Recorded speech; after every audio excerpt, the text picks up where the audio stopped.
Happy birthday, happy birthday. Look at the cake. Happy birthday to you. Happy birthday, Mommy! Okay na. Blow the candle, let's blow.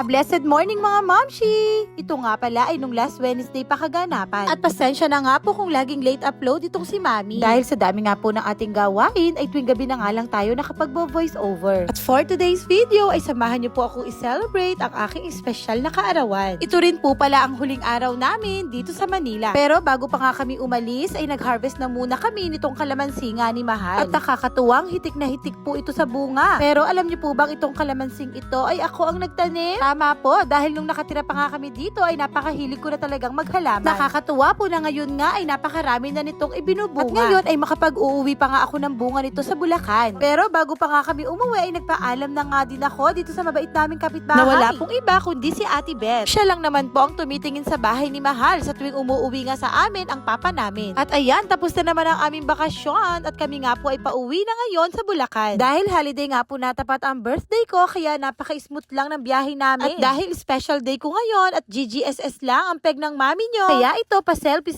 pa tayo sa daan. Pero hindi pala kami agad umuwi dahil nag-aya pa nga itong papa namin na dumaan muna daw kay Padre Pio. Ang dami pala naming magandang alaala sa simbahang ito. Dahil noong nagtatrabaho pa nga po ako ay madalas kaming dumaraan dito ni Mahal. Kaya nung magkaanak nga po kami ay ito ang napili naming simbahan para dito sila binyagan. At maikwento ko na lang din na deboto po pala ni Padre Pio ang aming papa. Wala pong halong pagyayabang pero nung makilala ko nga itong si Mahal, ay talagang mahilig siyang bumisita sa iba't ibang simbahan. At iyon po ang isa sa mga hinangaan ko sa kanya. Iyon marahil ay dahil lumaki siya sa pamilyang mataas ang pananalig sa Panginoon. At naniniwala siyang ang matibay na debosyon niya sa itaas ang siyang naging gabay niya para makatapos at mairaos ang kanyang pag-aaral. At iyon naman din po ang nais niyang ipasa sa kanyang mga anak. Na sa buhay ay kailangan talaga natin ang gabay ng Panginoon para tayo ay magtagumpay. Tunay nga pong napakaganda ng simbahang ito ng St. Francis. At masasabi kong bahagi na nga po ng buhay naming mag-iina. Habang naglalakad nga po kami niyan, ako po'y natutuwa na naaalala ni Kuya ang mga kaganapan dito. Noong huling bininyagan nga po dito ang kanyang kapatid na bunso. Ito po palang simbahan ng St. Francis ay matatagpuan sa likod lang ng Shangri-La Mall. Dito po sa Mandaluyong. At napakalapit lang din dito sa SM Mega Mall. Dahil nagkataong Miyerkules nga po kami pumunta ay wala rin palang misa. At habang kami nga po ay umiikot dito ay kinukwento ko sa kanila kung bakit espesyal ang simbahang ito para sa aming pamilya. Tunay ngang napakaraming biyaya na nais kong ipagpasalamat sa ating Ama. Na sa buhay ko po ay binigyan niya ako ng ganitong pagkakataon para maging masaya. Kung may mga hiniling man ako sa kanya na di ko pa nakukuha, iyon marahil ay hindi pa nakalaan sa ngayon. Basta huwag lang daw po tayong bibitaw at tuloy lang sa pagsisikap sa buhay. Kaya bago pa nga kami umalis ay nagpalitrato na kami sa papa namin. Dahil maya-maya nga po ay babiyahe na kami pa Bulacan.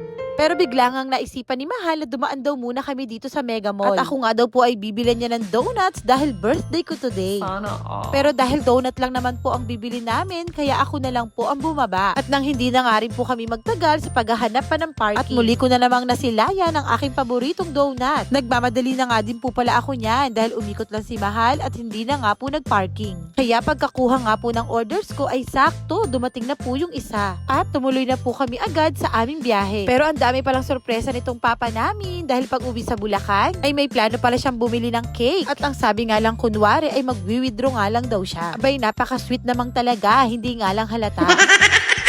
At kita nyo naman na nagpahabol pa po ng pizza. Pero ang plano namin ay bibili lang talaga kami ng pansit. At dito lang talaga kami bumibili sa aming suki sa Suliban. Pagkatapos niyan ay pinagsaluhan na po namin agad dito sa bahay ng mga nanay ko. Kasama ng aking mga kapatid at ng aming tatay. Thank you po Lord sa lahat ng biyaya at pagpapala. Sana po'y kumita na tayo sa vlogging at talagang magpapapansit po si Mamshi. At muli, salamat po sa inyong walang sawang panunood. Nawa po ay nag-enjoy kayo sa aming video. Thank you for watching po and see you on my next Look at the vlog. cake. Happy birthday to you.